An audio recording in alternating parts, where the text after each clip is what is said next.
दोस्तों कैसे हैं आप सभी लोग। एक बार फिर से स्वागत है आपका हमारे YouTube channel study with Yogesh में।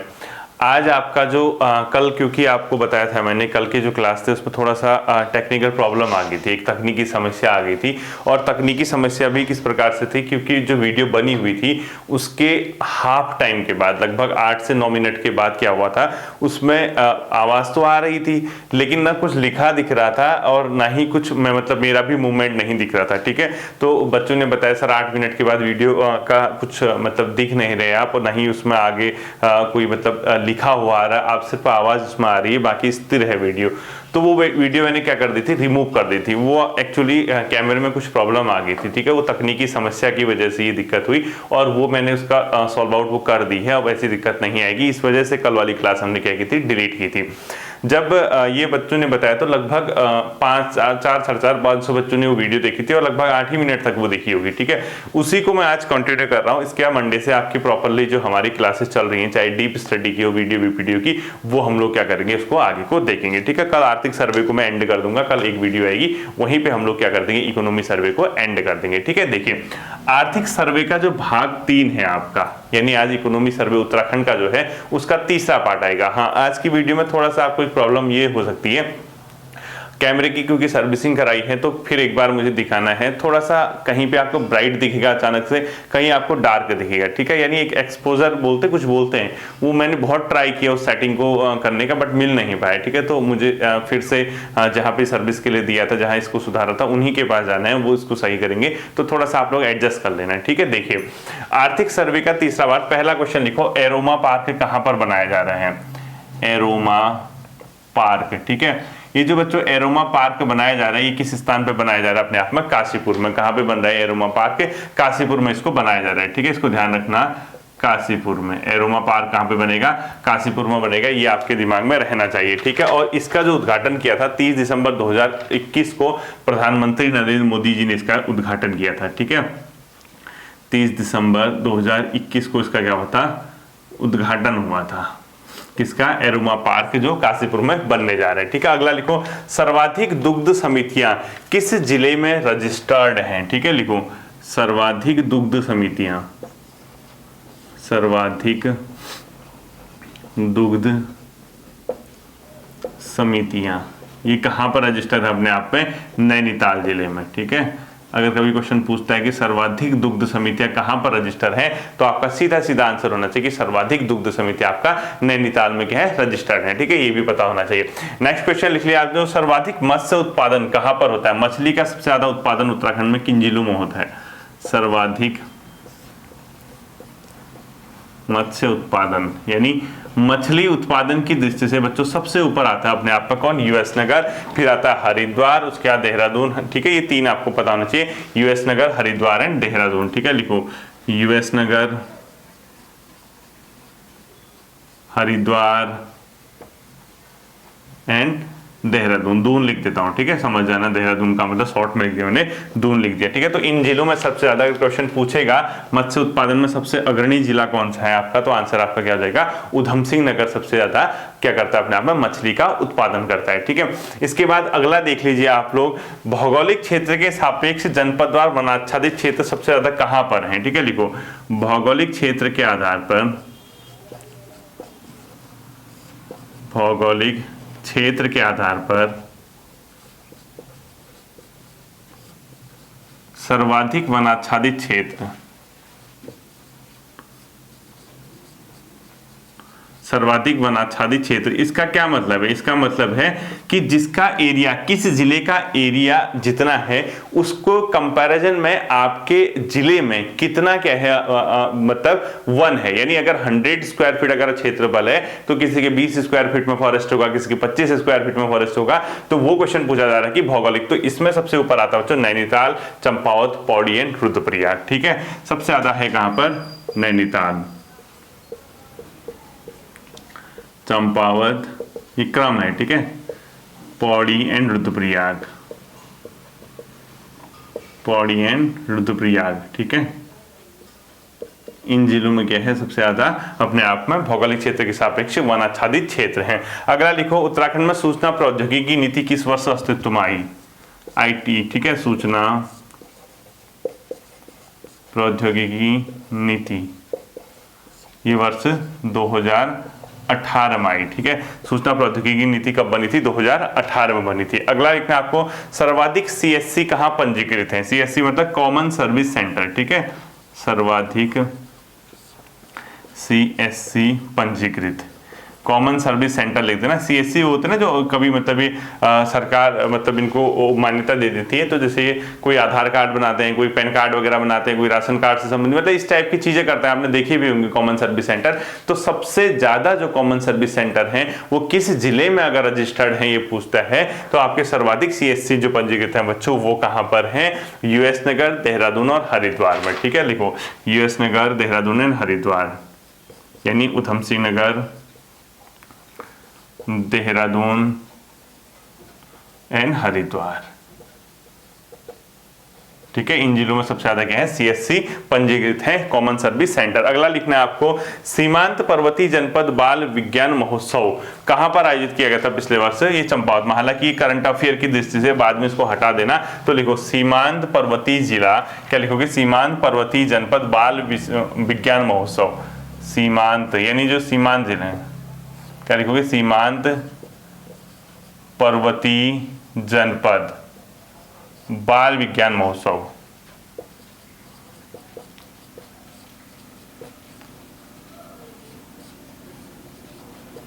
महोत्सव ये कहां पर आयोजित किया गया था बच्चों? महोत्सव चंपावत में आयोजित किया था। ठीक है, पिछले अक्टूबर के आसपास, अक्टूबर नवंबर में आयोजित किया गया था। इसको बाद में डिलीट कर देना, वीडियो में आएगा तो आएगा, फिर हटा देना इसको। ठीक है, तो नवंबर 2022 में इसका क्या गया था?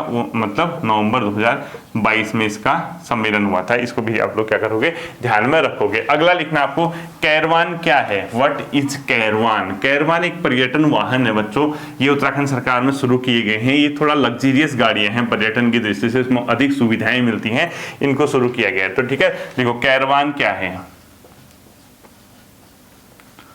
कैरवान ये है बच्चों पर्यटन वाहन, यानी थोड़ी लग्जरी गाड़ियां हैं, ऐसे लिख देना लग्जरियस। इनको शुरू किया गया पर्यटन की दृष्टि से। अगला लिखना है, गोविंद घाट हेमकुंड साहिब रोपवे की टोटल लंबाई कितनी है? गोविंद घाट हेमकुंड रोपवे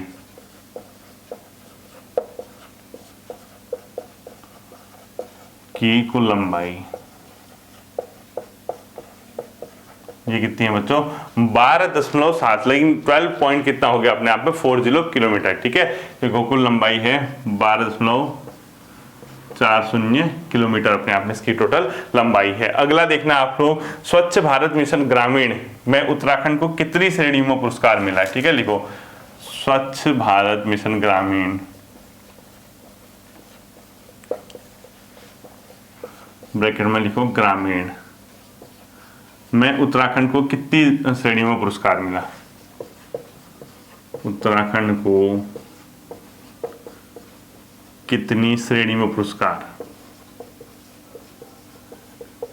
ये 6 श्रेणियों में बच्चों उत्तराखंड को क्या दिया गया? अवार्ड दिया गया। किसमें? स्वच्छ भारत मिशन ग्रामीण के दृष्टि से उत्तराखंड को कितनी श्रेणी में पुरस्कार दिया गया पूछता है, तो 6। और ये जो पुरस्कार मिले थे बच्चों अक्टूबर 2022 में इनको पुरस्कार मिले हैं। ठीक है, अक्टूबर 2022 लिख दो, अक्टूबर 2022। ठीक है, अगला लिखना आपको, कोलीडेग झील का निर्माण कहां पर किया जा रहा है? किस जनपद में? एक लवाली झील, एक कोलीडेग झील। ठीक है, कहां पर निर्माणाधीन है? देखो निर्माणाधीन मतलब ये अंडर कंस्ट्रक्शन है। ठीक है, अभी चंपावत में है।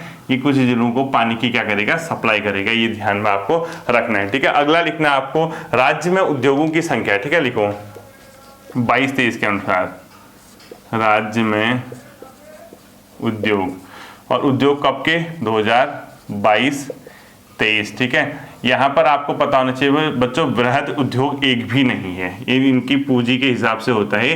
बृहद उद्योगों की संख्या यहाँ पर 0 है। ठीक है, मध्यम उद्योग भी यहाँ पर क्या है? 0 है। मध्यम उद्योग भी यहाँ पर कितने हैं? 0 हैं। इसके अलावा सूक्ष्म उद्योगों की संख्या 15, लघु उद्योगों की संख्या 15 और सूक्ष्म की 4021। ठीक है, देखो सूक्ष्म उद्योग, लघु उद्योग लिखो 15 ही है। ठीक है, और सूक्ष्म उद्योगों की संख्या कितनी है?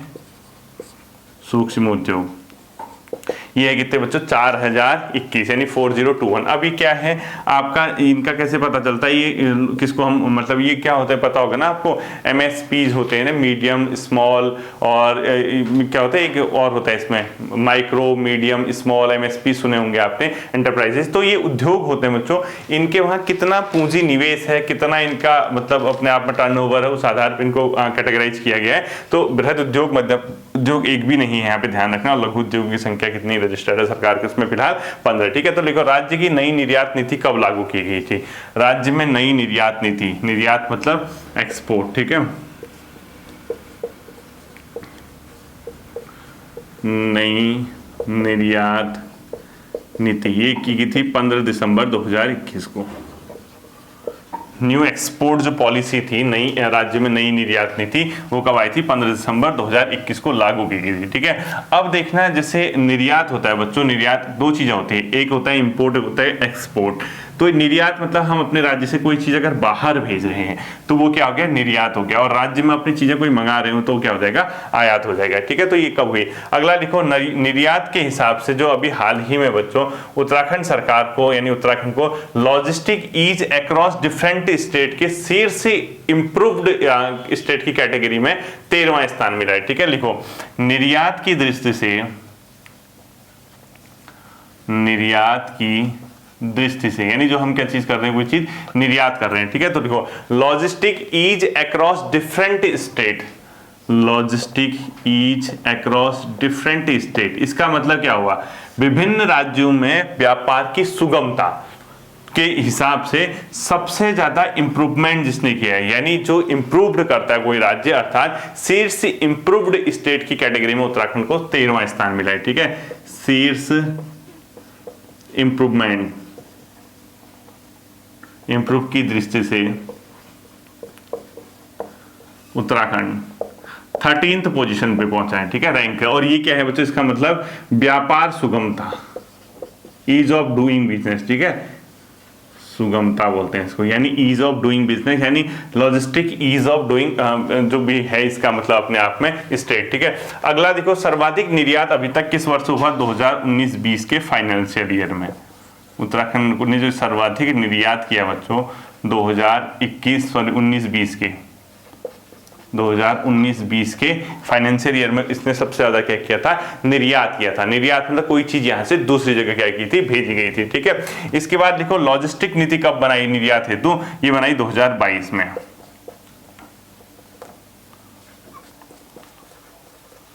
लॉजिस्टिक नीति ये बनी थी 2022 में ही बनी थी। ठीक है, अगला लिखना है आपको, सर्वाधिक मान्यता प्राप्त स्टार्टअप कहां रजिस्टर्ड हैं, ये भी लिखना है। ठीक है, लिखो सर्वाधिक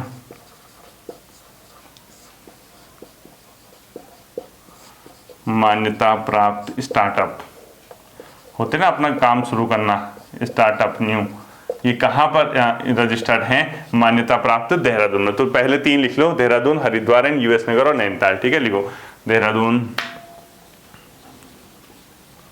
हरिद्वार,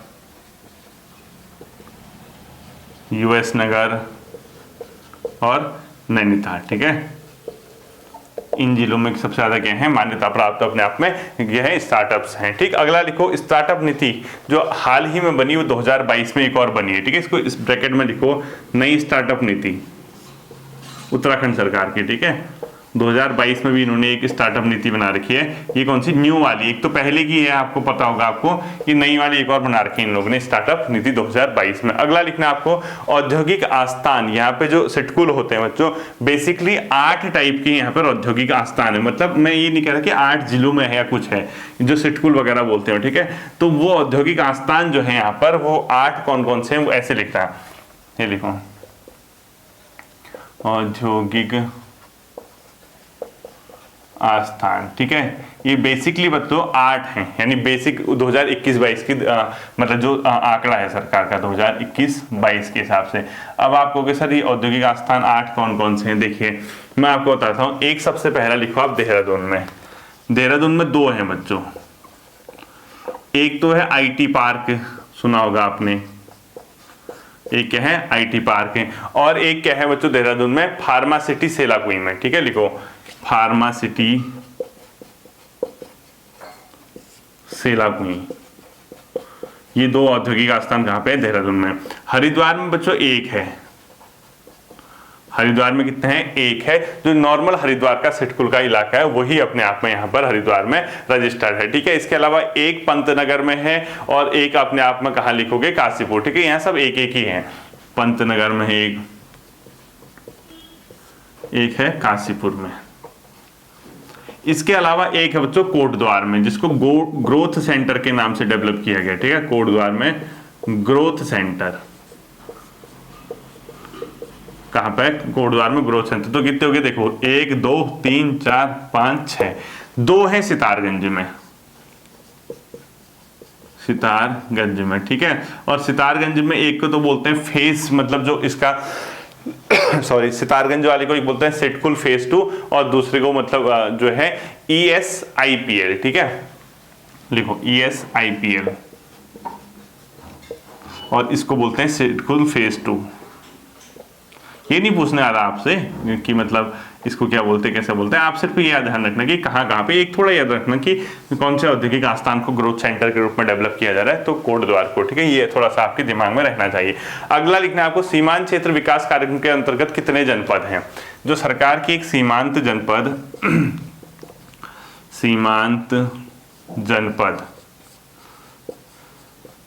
विकास कार्यक्रम, इसके अंदर बच्चों 5 जिले हैं।